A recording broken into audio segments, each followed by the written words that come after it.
The Roman Gladius, the famous sword of Rome's legions.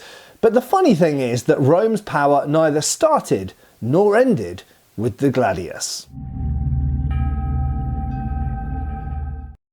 Hi folks, Matt Easton here of Schola Gladiatoria. Now this is going to be a quick overview of Rome's swords. Okay, so through the Republic, Empire, for the West. We're not going to go into the Byzantine Empire. Now who am I? I'm Matt Easton. I'm a student of arms and armour, a dealer in antique arms and armour. I work with various museums and I study lots of books like these. Now I've got some books here which deal with Roman swords, and it covers a broad period, hundreds of years. We'll talk about all of these in a minute. This is a particularly good book I got recently, very good, highly recommended. And there's another one there. So we've got loads and loads of books, loads of research, and the simple fact is that I could talk for weeks and months probably just about Roman swords. It's a fascinating field, but I don't want to do that. I want to give you a concise video explaining how the beginning of Rome's emergence into world history wasn't conducted with the Gladius. We'll talk about what the Gladius is in a second. And as the fall of the Roman Empire happened, at least in the West, they weren't carrying the Gladius then either. So it is bookended by swords which aren't the Gladius. So what is the Gladius? So first thing we have to say is that the Gladius just means sword. It's often referred to as the Gladius Hispaniensis or Gladius Hispanus in a few sources, Polybius and Livy, people like this, but the simple fact is that what most people in the modern world consider the Gladius is the Roman short sword, or at least one of them, because there wasn't only one. Now, before we dive into this, it's important to point out that this is an emerging field of research. So all of these books, and any books that have been published over time on this topic, are dealing with the data that they have available. Now, if you want a light read, I can highly recommend these Osprey books by MC Bishop, a very respected author in this field. There's one on the Gladius, one on the Spatha. We'll break down what those are in this video briefly, but they are good summaries and they are up to date to this point. But some older books you will find might have older information in them which has more recently been surpassed by more recent research and publications.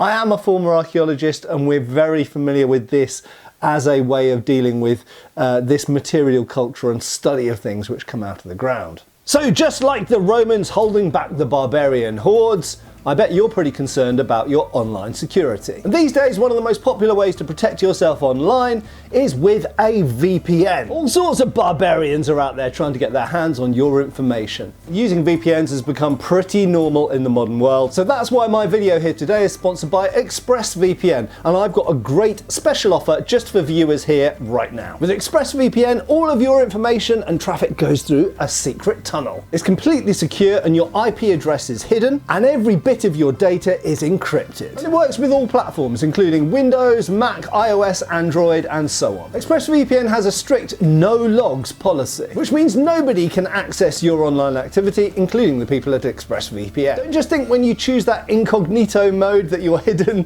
That doesn't work. They can see what you're browsing, but with a VPN, particularly with ExpressVPN, you can hide that. That's because when you log on with ExpressVPN, it goes through an encrypted server. It's military-grade security. So your empire is secure. With ExpressVPN, you can change your IP address to appear that of any other country, which also means you can access geographically locked content of 50 different services, which gets you more access onto things like Netflix, Amazon Prime, Disney Plus, and so on. You just select a country from the over 100 countries on that drop down there, and that literally opens up the internet to you. And it can even help you get better geographically locked deals. And what's more, you can use your subscription to connect up to 8 devices, so all of your family can benefit. And there's a 30-day money-back guarantee and 24/7 support. So there's no risk at all. ExpressVPN has got an awesome review on Trustpilot and other places as well. And millions of users worldwide choose ExpressVPN. And you know what? It's rated as the best VPN on PC World, The Verge, and CNET. So you can trust that it's one of the best VPNs that you could choose. So just for my viewers today, ExpressVPN have offered the best discount they've ever done. That's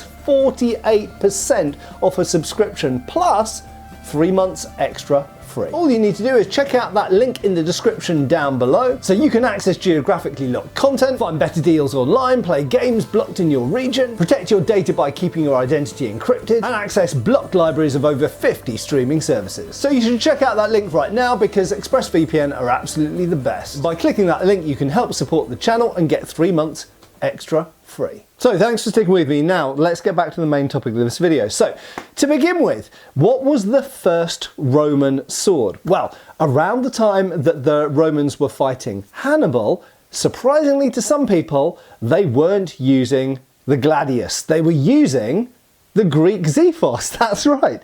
And I think a lot of people don't realise this, that actually, if we dig up an example here, there we go, you can see that the typical Greek Xephos that people associate with the hoplites, the Spartans had their own version, which some people allege was shorter. That's open to debate. But a lot of people think of that as a Greek sword. But the fact is that the Romans started out using the Greek sword. And this was so much their ancestral sword, as it's referred to in some sources, that it actually appears in period artwork and bronze ingots and things like this. So it's literally represented in officially made like coinage and things like this. So the Xephos was the original Roman sword. Now we have to bear in mind, of course, that the word gladius just means sword. So this can still be referred to as a gladius, but when people hear gladius, they think of the later so-called Gladius Hispaniensis. We'll look at this in a second because that also is potentially a misnomer. But they think of a particular type of, for example, the Mainz or the Pompeii, we'll talk about those in a second. They think of a particular type of Roman sword that they've seen in movies like Gladiator or they've seen on Asterix cartoons. But actually at the beginning they were using the Greek Xephos. So when did they change? Well, it does seem that a new sword and possibly a new training methodology, and this is almost certainly tied in with the design of shields and other things as well, came in around the time of the wars with Carthage. So we're talking around about 200 BC here. So around 200 BC, the Romans supposedly adopted a new Spanish sword, what they simply called the Spanish sword. But was it actually the Spanish sword? Well, this is when we have to now look at Spanish, or Iberian more precisely, because obviously Spain and Portugal didn't exist yet. But if we now look at Iberian archaeology, the Celt Iberians actually have several types of swords, so that complicates it further. So when we look at the archaeology in the Iberian Peninsula, we do find a type of short sword, we'll come back to that in a second. We also find a type of long sword of a type that you might find in Gallic, in Gaul, essentially, what's now France, and Britain as well. And you also find the famous falcata. Now it's fairly obvious, I think, that the Romans didn't adopt the longer bladed sword, they didn't adopt the falcata. So the Spanish sword that they seem to be talking about, which is sometimes now referred to as the Gladius Hispaniensis or Hispanus, is the Spanish or Iberian sword, is a type of short sword. Now interestingly, the hoplite sword which had gone before, the Xephos, had usually around a 60 centimetre blade. It's relatively long for the period. It is a form of short sword by modern standards, but by the standards of, let's say, 200 BC, it was relatively long. It was as long as many Bronze Age swords which had gone before. The new Spanish sword, the thing which the Romans perhaps adopted, was shorter. It was around a 40 centimetre or 400 millimetre blade. But it had a very distinctive hilt and it had a very distinctive scabbard. Now, first up, the hilt doesn't seem, for the most part, have been copied by the Romans. So what did they copy? If they were copying the Spanish sword or the Iberian sword, what was it they were copying? It seems that what they were moving from was a slightly leaf-bladed shape. They still kept that to some extent, that was around 60 centimetres long, to a blade which was perhaps shorter, but also, interestingly, the scabbard. Now, contrary to some of these authors here, I actually think the scabbard's a bigger deal than we necessarily realise.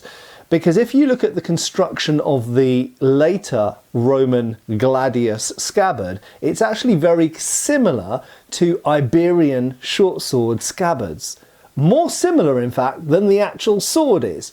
So I actually wonder, we often think about the sword and don't think about the way of carrying it or wearing it. I actually wonder if the sword that was being emulated, partially it was the point, the very acute point, but partially it was the nature of wearing it and the type of scabbard that it was held in.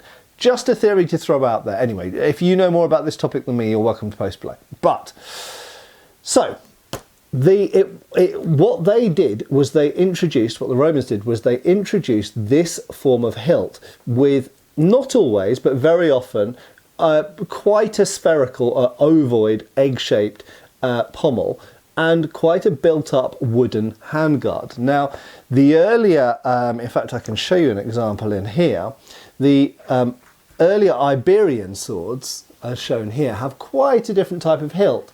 They have a characteristic U-shaped guard, and they have a sort of almost like a bollock dagger for the pommel that some people refer to as antennae. I actually don't think they are true antennae pommels, but nevertheless, that's not important here. So it is a wooden hilt, but it doesn't have the same shape as the Roman sword. Now, not to say that some early forms of the Roman gladius have hilts that are perhaps a little bit more like that, but they are different. So, there is a debate, and I can't give you a definitive answer on this, as none of these books can either, as to what exactly made the new Roman sword, the sword that was no longer the Greek Xephos, what made it a Hispanic sword? We don't really know. Partially the blade form or method of use, partially the scabbard, not really the hilt, we don't really know, and that is an ongoing research thing, and the relationship between the Roman sword after the wars with Carthage, or from then onwards, and the Hispanic sword which went before is something which there is currently research going on with. Right, so now we've arrived in the era of the classic Roman gladius, okay? What most people think of when they think of a gladius. So you have to bear in mind that's only from around 200 BC onwards, and in fairness, it does stay for a long time, okay? So we're looking at around 300 years, okay? So that's now the sword, but it didn't stay the same. So we start off with a type of sword which some people refer to as the classic Gladius Hispaniensis. The question is the earliest form of the gladius, is it actually the Gladius Hispaniensis? And we don't exactly know. But what's interesting is they are longer, and they do get gradually shorter and a bit broader. Now, some people have suggested this is moving from the Hispaniensis type through to the Mainz gladius type. Now, I've talked about the three main types in modern scholarship that people talk about of the classic gladius. That is the Mainz, the Pompey, and then what sometimes people call the Fulham. Now the Fulham is essentially like a missing link, or it's like got a bit of both. So many pages, if you look on perhaps even Wikipedia, I haven't actually checked out Wikipedia, but if you look at lots of pages on the internet, you will see a standard, concise description that there's a Mainz gladius, there's a Fulham gladius, and there's a Pompey gladius. And the typical explanation is we go from a more leaf-bladed and broader blade, and quite long as well, through to the Pompey, which is parallel edged with a very triangular short point. And what's interesting is a lot of the Pompey gladii, or gladiuses, gladii correctly, actually have reinforced points. So one theory, and one that I have championed myself in the past, is that potentially in an environment where more of their opponents were starting to be armoured, they developed a form of the gladius which was more robust for fighting armoured opponents, for penetrating mail, stabbing in gaps between plate if they're fighting other Romans, for example, the lorica segmentata, but in fact more commonly across the empire, lorica hamata, or chainmail as it would be commonly called these days, or various other types of armour which were around at the time as well, even just padded armour. So having a reinforced tip with a more robust blade. But moreover, it has been pointed out by MC Bishop, no less, that the move from Mainz Gladius to Pompeii Gladius was probably as much economic and sort of, there were other considerations as opposed to like manufacturing considerations rather than simply tactical. So I think when we're talking about martial arts and weapons development, we tend to fixate on, oh, what makes this sword better than this sword? Is it better for X or is it better for Y? And it doesn't always work like that. Sometimes certain weapons from the past have been produced that way for economic or socio or sometimes even legal reasons. Okay, so Japanese swords got shorter at a certain point because the laws told them they had to have shorter swords. Rapier length was limited because of laws. And there's all sorts of other reasons. It can be because of the other weapons you're using, the shield, the spear, the pila, the way that it is drawn and worn, and the armour that your opponents are wearing, where you're operating, cost of manufacture, speed of manufacture, the materials available. Very, very complex. But the basic change happened in the late 1st century. So there is an overlap. So generally speaking, the Mainz Gladius comes all the way through from before the time of Christ, all the way through, for the most part, until about 80, let's say between 60 and 80 AD. And during that period, the Pompeii Gladius starts to predominate and become more common. But both existed at the same time for a few decades. So this leads to a situation that across the empire, by about 100 AD, we would find lots of Mainz Gladii, lots of Pompeii Gladii, and then also these hybrid forms, these things which perhaps like the Fulham Gladius, which don't really neatly fit into one or the other. I think most people would say that the Fulham Gladius is probably, this was found in Fulham in the River Thames, incidentally, that's why it's called that. Fulham is in London.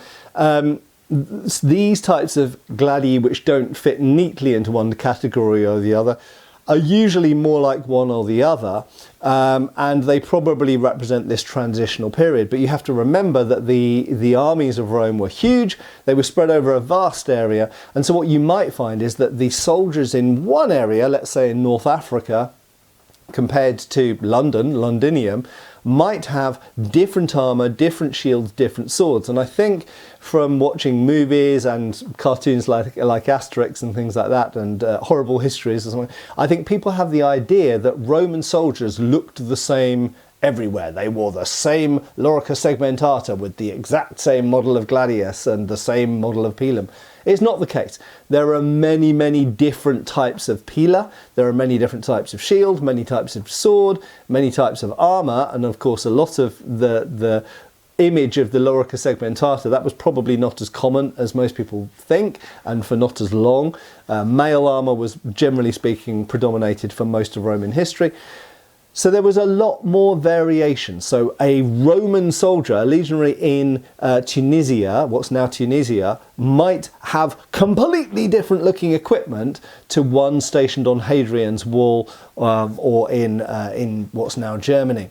So different equipment, different times, and also some equipment could see a long period of use, so there would have been an overlap. Right, so this is where it goes into the realms of, I think, what people are less familiar with. So many people will know that around this time, a longer form of sword started to be adopted, perhaps inspired by contact with Germanic and British and Celtic tribes, the Gauls as well, that had a longer blade. Oh, and let's generally call this the Spatha. Okay, so generally speaking, you've got the gladius is the short sword, or what we now call the gladius is the short sword, and what we now call the Spatha is the long sword.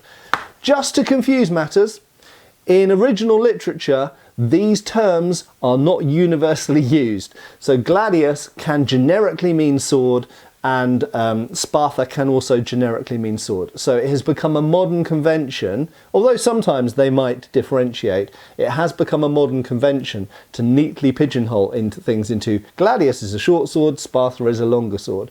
In reality, there were some gladii were longer, some Spatha were shorter, the so-called semi or hemi-Spatha. And moreover, sometimes the word ensis or gladius was used for all of these. Right, so the longer sword seems to have come in initially for cavalry. Now that should be fairly obvious why, because when you're sitting on a horse you need greater reach. However, it should be pointed out that the the gladius was initially used for cavalry. So cavalry did use the short sword for a while, and it was only, it seems, due to perhaps the introduction of cavalrymen from places like Germany, what's now Germany, they preferred longer swords, and it could even be that that directly inspired them, but we don't know that for sure. And it should be pointed out that the Germanic swords found in like what's now Germany are not necessarily exactly the same as the swords found in the Roman areas.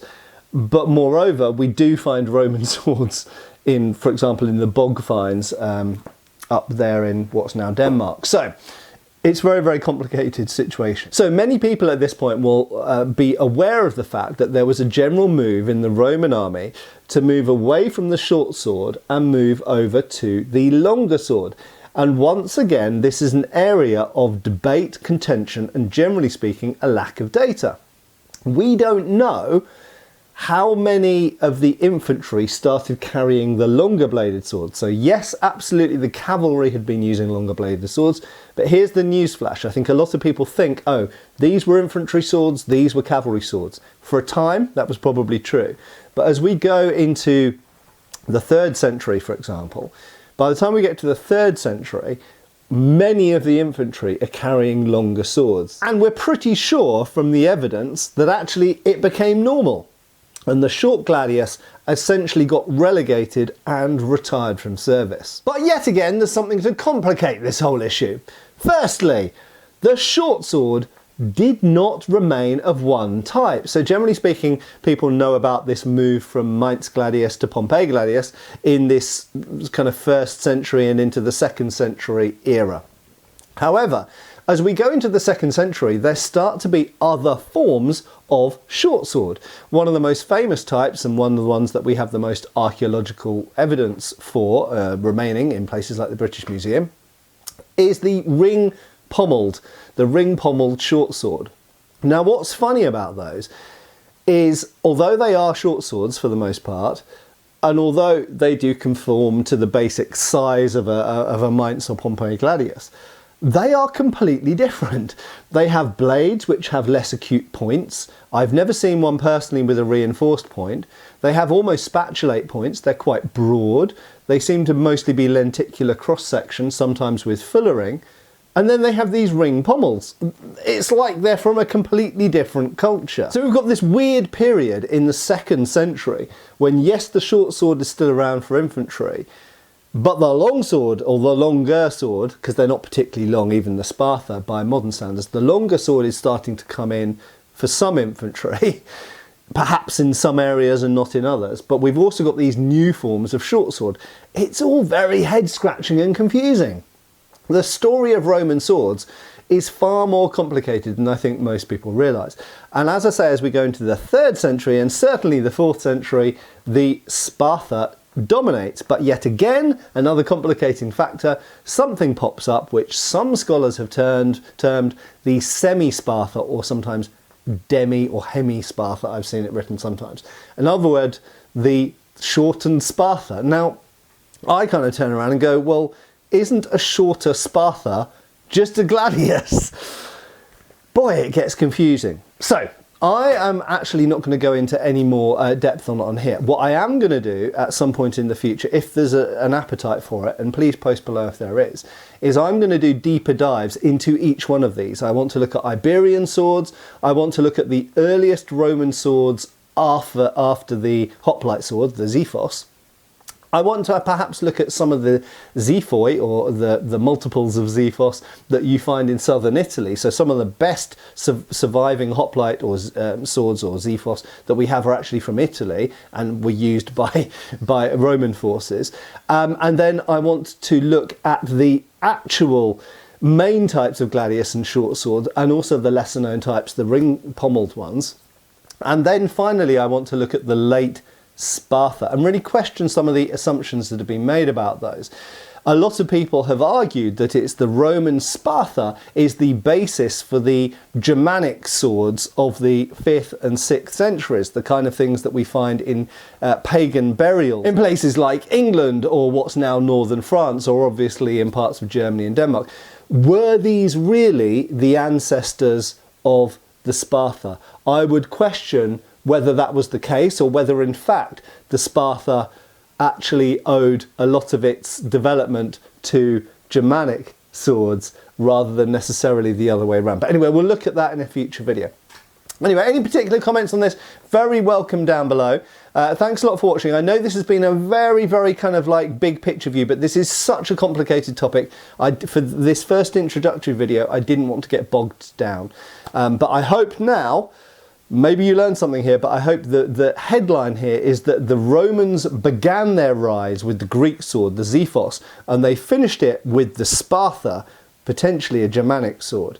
Anyway, thanks a lot for watching, and I hope to see you back on the channel soon. Cheers, folks. Thanks for watching. We've got extra videos on Patreon. Please give our Facebook a like and subscribe if you haven't already. Cheers, folks.